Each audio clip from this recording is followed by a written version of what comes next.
Graças a Deus. Lucas capítulo 11.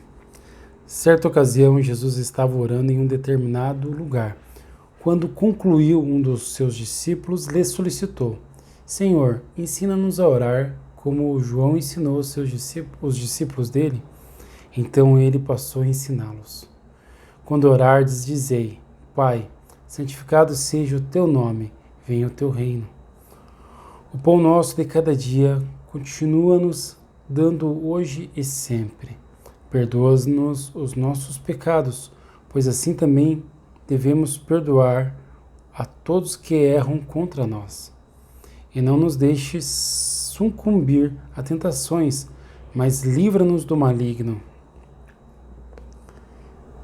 E acrescentou-lhes: Imaginai que um de vós tem um amigo e que precise recorrer a ele à meia-noite. Ele peça: Amigo, empresta-me 3 pães, porque um amigo meu acaba de chegar de viagem e não tenho nada para lhe oferecer. E o que estiver dentro de casa lhe responda: Não me incomodes, a porta está fechada. Eu e meus filhos já estamos deitados. Não posso me levantar e dar-te o que me pedes. Então, continuando, eu vos afirmo que, embora ele não se levante para dar-lhe o pão por seu amigo, por causa da insistência, se levantará e lhe dará tudo o que precisar.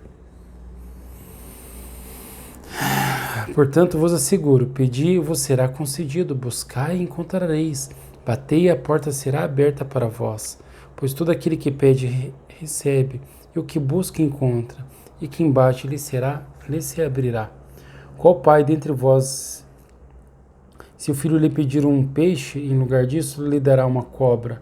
Ou se pedir um ovo, lhe dará um escorpião? Ora, se vós, apesar de seres maus, sabeis dar o que é bom aos seus filhos, aos vossos filhos, quanto mais o Pai que está nos céus dará o Espírito Santo àquele que lhe pedirem. Então, deixando claro o bem, né? O valor do bem, do precioso, é o Espírito Santo, ou seja, o pão, né? Lembra que ele falou ali? Pedir 3 pães? Então, o pão eu tenho, fazer a vontade daquele que me enviou. Pedir o Espírito Santo, pedir a vida. E insistir nisso, né? Insistir em querer o Espírito do Senhor, em querer sabedoria, em querer vida eterna. Porque ter o Espírito do Senhor é o Espírito fazer tudo aquilo que ele nos ensinou, né? Que ele ensina na oração. Porque daí Deus vai lá e justifica ele, Deus vai lá e consola. O Espírito Santo vai lá e faz no lugar dele, né? E o move. Não é apenas um orar a oração. É o Senhor que pega e o justifica, fazendo ele viver aquela oração, sendo perdoador. Então o Espírito Santo toca e faz ele perdoar. À medida que ele vai tendo esse Espírito do Senhor, né? Então, comer do corpo do Cordeiro. Jesus é o pão que desceu do céu. E Jesus é luz. Então, o Espírito Santo é a luz de Deus. E a grandeza. Então, movidos e guiados pelo Espírito Santo. E aí não tem o Senhor que vai lá e faz. Não tem da carne. Não tem para a carne fazer. É Jesus quem faz. E ele realmente justifica. Você não precisa ter dúvida disso. Porque ele vai te justificar. Pedindo, lhe será dado. Toda vez que pedir, Senhor, me justifica, porque eu pequei e não consigo me salvar. Me justifica, ele vai atentar para a tua oração, porque ele é bom. Você não tem o porquê que ele te ouça, por quanto você é bom, para que ele ouça a tua oração e te justifique. Mas é porque ele é bom e porque o sacrifício dele é verdadeiro e porque o nome dele dura para todo sempre, porque Deus honra o Filho e o Filho honra o Pai, porque eles são amor, ele vai e te justifica, Deus fazendo pelo próprio nome. De outra feita, Jesus expulsou um demônio que estava mudo. Assim que o demônio saiu, o homem falou, e a multidão ficou maravilhada. Entretanto, alguns deles o censuraram. Ora, ele expulsa os demônios pelo poder do Beelzebu, o príncipe dos demônios. E outros ainda, apenas para prová-lo, pediam dele um sinal do céu.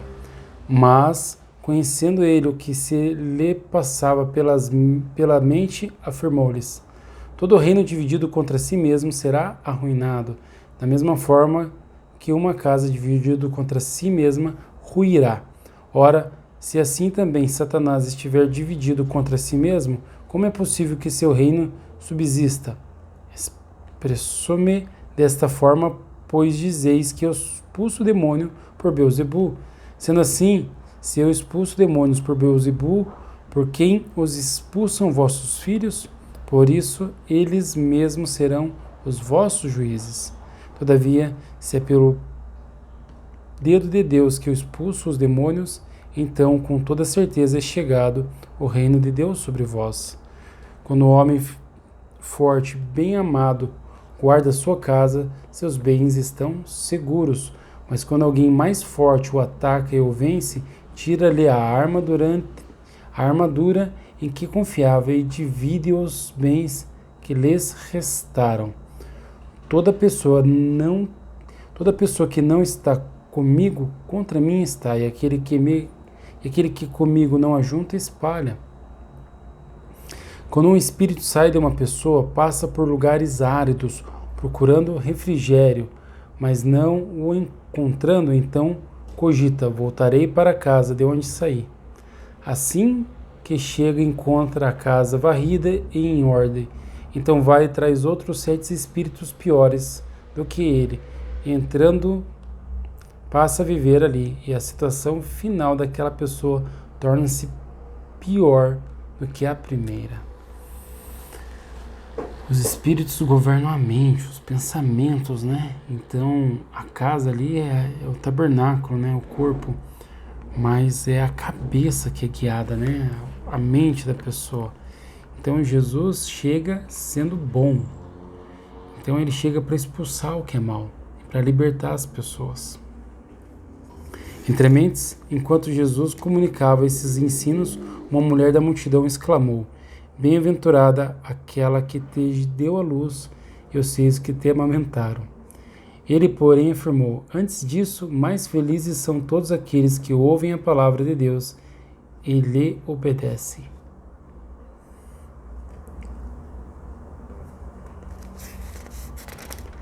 Porque desde antes de Maria, Cristo já vinha fazendo o serviço dele. Desde antes dela. Ele é o Espírito Santo de Deus. Ele é o Espírito da verdade que falava pela boca dos profetas. Por isso ele disse: antes disso, mais felizes são todos aqueles que ouvem a palavra de Deus e lhe obedecem. Pois desde antes daquilo ter acontecido, dela ter amamentado ele já estava fazendo, e corações sendo transformados. Enquanto a multidão convergia em sua direção, Jesus passou a demonstrar-lhes: esta é uma geração perversa. Esta é uma geração perversa. Pede um sinal miraculoso, mas nenhum sinal será lhe concedido, a não ser o sinal de Jonas. Porquanto, assim como Jonas foi sinal para os ninivitas, o Filho do Homem o será para esta geração. A rainha do sul se levantará no dia do juízo, juntamente com os homens desta geração, e os condenará, pois ela veio dos confins da terra para ouvir a sabedoria de Salomão. A população de Nínive se levantará no dia do juízo com esta geração e a condenará, pois eles se arrependeram com a pregação de Jonas. Contudo, agora aqui está quem é maior do que Jonas. Jesus de Nazaré, né? O Espírito da verdade. Ninguém acende uma candeia e a coloca em um lugar onde fica escondida, nem debaixo de uma vasilha. Ao contrário, coloca num lugar apropriado, para que os que entram na casa possam ver seu luminar. São os teus olhos a luz do teu corpo. Se teus olhos forem humildes, todo o teu corpo será cheio de luz. Porém, se teus olhos forem malignos, todo o teu corpo estará tomado pelas trevas. Certifica-te, pois, que o fulgor que há no seu interior não sejam trevas. Portanto, se todo o teu corpo estiver pleno de luz, sem ter nenhuma parte dele em trevas, então ele estará verdadeiramente iluminado, assim como quando a luz de uma forte candeia resplandece sobre vós. A luz é Jesus, né? É Ele que ilumina o corpo, as pessoas. O corpo são mentes, almas. Ele ilumina essas mentes. O olho ali é o discernimento, né? Se a pessoa está discernindo corretamente, está enxergando pelo lado da humildade. Então, se ela estiver se entregando a ser humilde, a mais possível assim, é porque o Senhor está fazendo, está colocando ela em tal humildade e ela está sendo transformada pela luz que habita nela, né? Que habita em ti. Então, se você está sendo transformado pela luz do Cordeiro, Ele está te iluminando a tua mente, te fazendo discernir, te fazendo meditar e crescente em ti. Ao concluir essas palavras, um fariseu o convidou para comer em sua companhia. Jesus, aceitando, foi e reclinou-se junto à mesa, conforme o costume. Entretanto, o fariseu, notando que Jesus não se lavara de acordo com a tradição cerimonial que antecede as refeições, ficou surpreso. Então o Senhor lhe declarou: vós, fariseus, purificais o exterior do copo e do prato, mas vosso interior está entrulhado de avareza e de perversidade. Insensatos! Aquele que criou o exterior não criou igualmente o interior? Portanto, dai ao necessitado do que está dentro do prato, e vereis tudo vos será purificado. Portanto, dai ao necessitado do que está dentro do prato, e vereis que tudo vos será purificado. Essa é uma palavra assim para praticar a humildade, o amor. Não deixa de ser, mas muito mais é para a geração daqueles que são ungidos pela palavra de Deus, estão no aperfeiçoamento, né? Então o que é? Portanto, dai ao necessitado do que está dentro do prato, e vereis que tudo vos será purificado. Já estava dizendo ali prato e recipiente, copo, como se aqueles recipientes fossem eles. O que é para dar dentro, o que tem dentro, é a palavra de Deus, com amor, como forma de alimento. Então, para quando eles se entregarem a agir assim, ao eles irem purificar, eles é quem são purificados.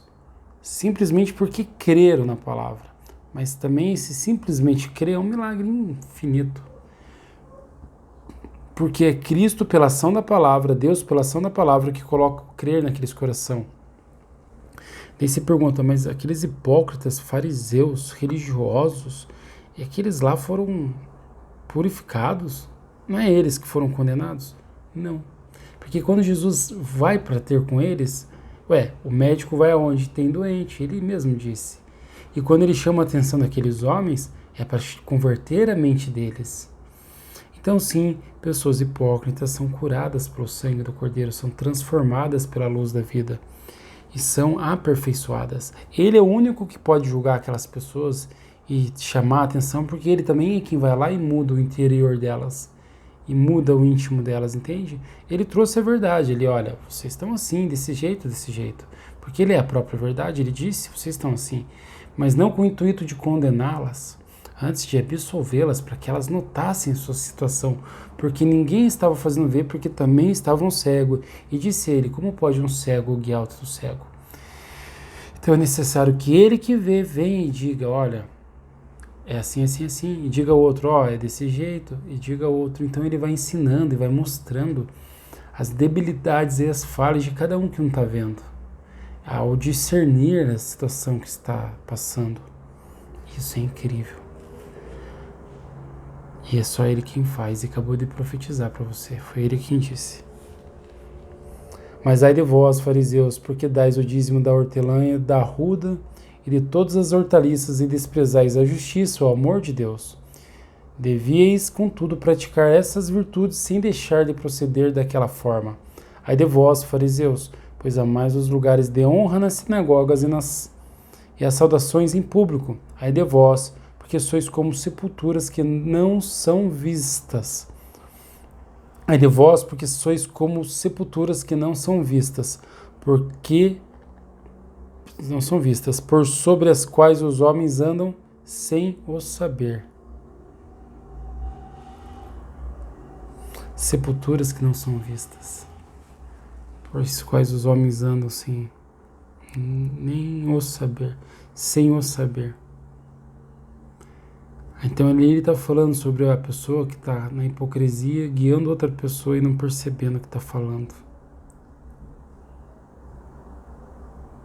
É a melhor hora de eu pedir socorro, Jesus, né?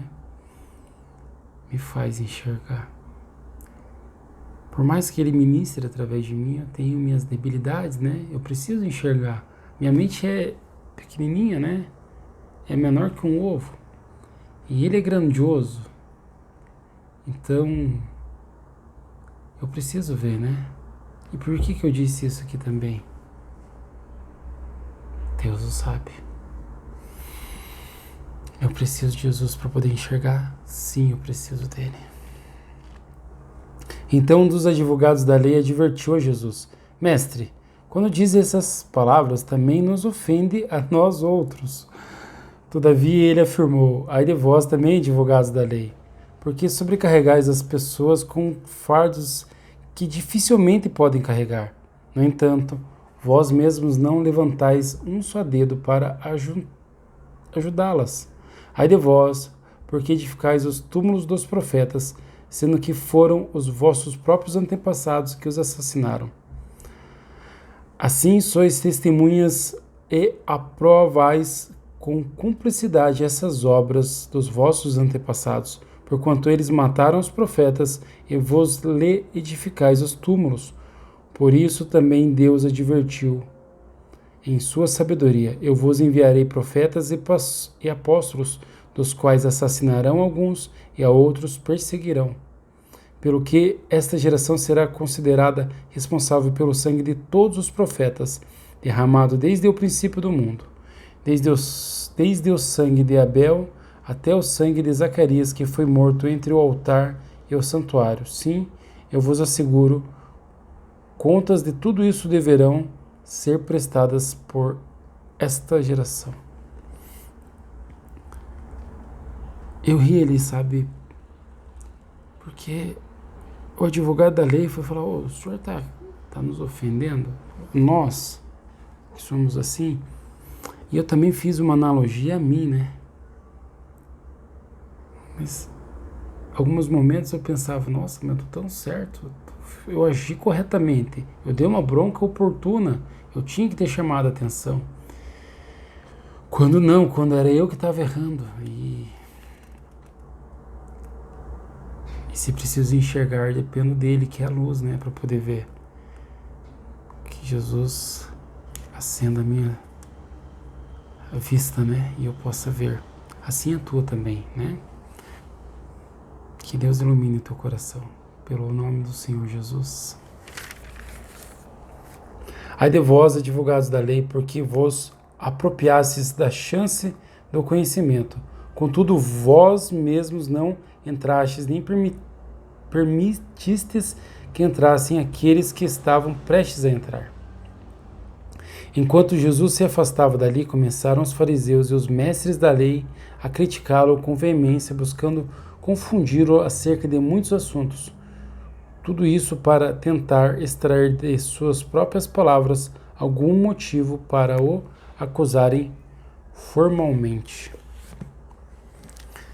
Jesus é Senhor dos senhores. Ele sabe a intenção no coração das pessoas. O problema é as pessoas não saberem a intenção do coração de Jesus.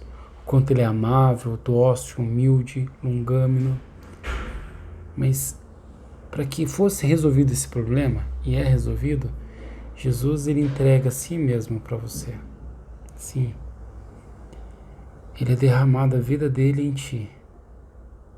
Para que você venha a crer. Para que ele te ilumine, para que ele te guie, para que você compreenda. E mesmo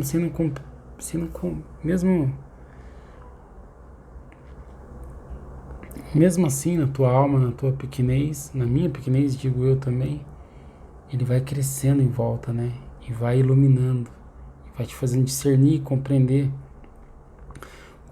o porquê tá aqui, o que fazer, como agir, como falar, como proceder. Jesus te enriquece. Isso é lindo. Jesus te enriquece. com Ele mesmo, com a sabedoria e com vida que é o Pai. Graças a Deus. Que assim seja em tua vida, pelo nome do Senhor Jesus, ao Pai pedido essa palavra. Amém.